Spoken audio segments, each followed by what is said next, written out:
The Great Smoky Mountains are beautiful, but beauty is not the only thing that lives up here. Many people worry about bears. Some worry about getting lost. But if you're really unlucky, it's not what you see in the trees that'll get you. It's what you see on the ground. He had rented a cabin on a high ridge up in the Smokies, secluded, quiet. No neighbors close enough to hear him scream.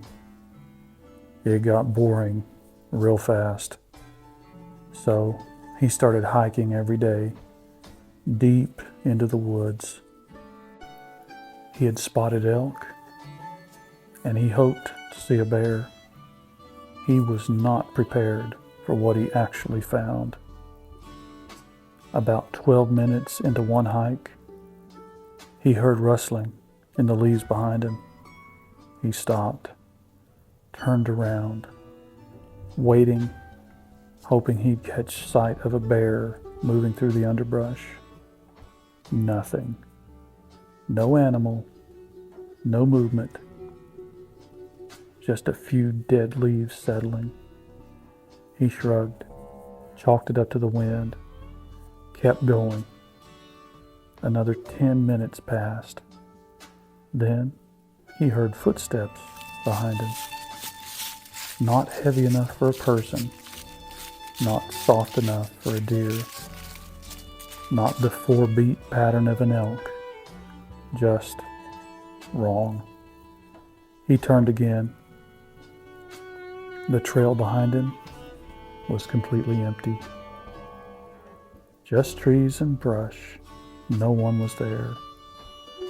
He told himself it had to be a woodpecker, some echo, some harmless noise.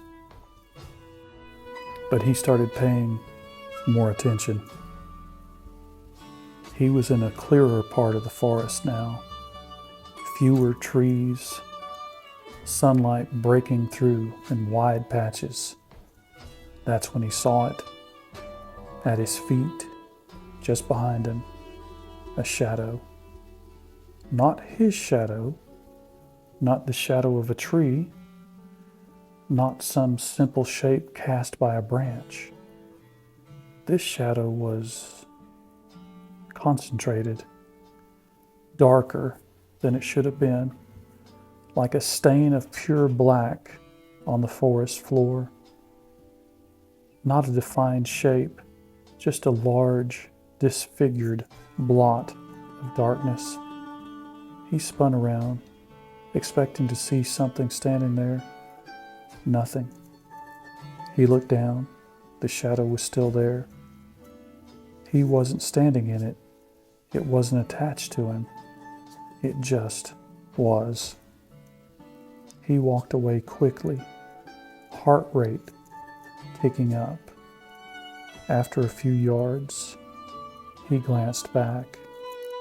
The shadow was gone, completely vanished, as if someone lifted it off the ground. He tried to shake it off, told himself he was just tired, that he was seeing things. Then he noticed poison ivy on the trail and started watching the ground more carefully to avoid stepping in it. That's when it came back. The same shadow, same unnatural darkness. Only this time, it appeared several yards behind him, right in the middle of the path he'd just walked. Appeared. It didn't slide in, didn't grow from a corner. It was just suddenly there. He stopped, stared. His skin crawled. He started walking faster. The shadow vanished again. For a moment, he let himself breathe. Then he saw it, appearing again. This time, off to his right. It advanced several feet in a heartbeat, like a dark spill that somehow moved. He was surrounded by normal shadows, branches, tree trunks, leaves, but only this one moved. He stopped. The shadow stopped. He took a small step forward. The shadow slid the same distance toward him. He stepped backward. It followed. Before you go thinking it was his own shadow, the sun was high in the sky, and this thing was not attached to him at all. It could appear far away from him, off at an angle where his shadow couldn't possibly fall. His shadow chose where it wanted to be. He swallowed hard, took a step toward it just to see. The shadow didn't vanish this time. It moved toward him. He kept going until it was only a few feet away. A big, warped blot of midnight on the ground in a patch of direct sunlight.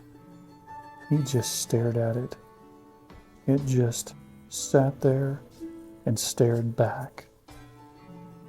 The forest around him felt like it was holding its breath. Then something hit him. With zero warning, he was flung backward. His feet literally left the ground.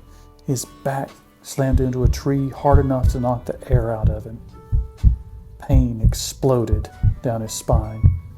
Before he could stand, he felt blows, like fists slamming into him, hard, over and over, but there was nothing there. Then came the claws. He felt sharp, burning lines scratch across his arms, his chest, his shoulders. He threw his hands up to protect his face and felt the sting of something slicing across his skin. He couldn't see a thing touching him, but the pain was real. He was being attacked by something invisible, something anchored to that shadow. Then, out of nowhere, a raccoon waddled out of the brush near the path. It turned its head toward him, then toward the ground where the shadow sat. Every single hair on its body was puffed out. It froze. Head dropped low, body flattened to the earth in submission. Not to him, to it, the shadow.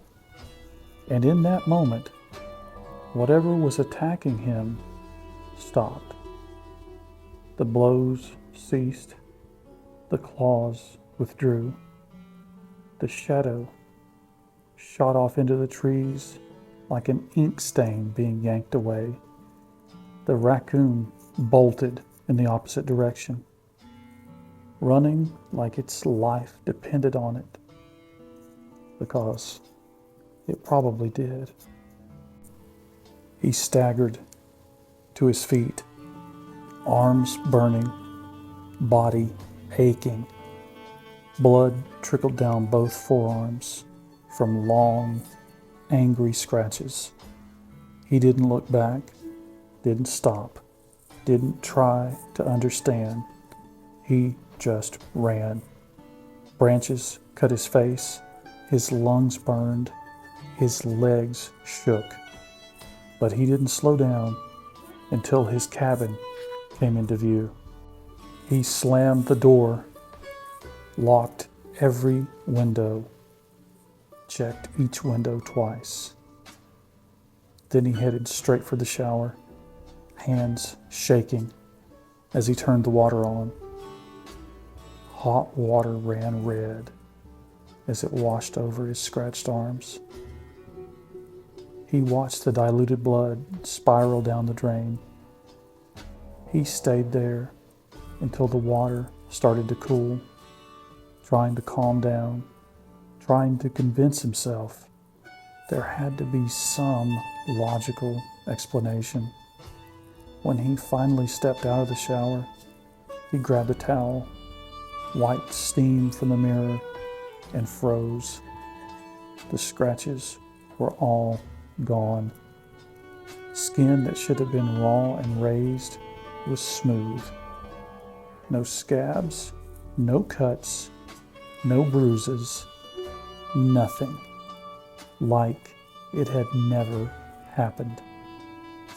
But he remembered the impact, the pain, the terror on that poor raccoon's face. Something had hit him. Something had clawed him. And whatever it was, it left no mark that the world could see. He didn't call the police. What would he say? I was attacked by a shadow? There were no wounds to show, no proof, no evidence. Just him, alone in a cabin on a mountain with the feeling that something was out there. Now it knew exactly where he was. He never went hiking again on that trip. He didn't even walk far from the cabin. And if you ever come up to the Great Smokies near Pigeon Forge, if you ever decide to take a nice, peaceful, solo hike, pay real close attention to your shadow.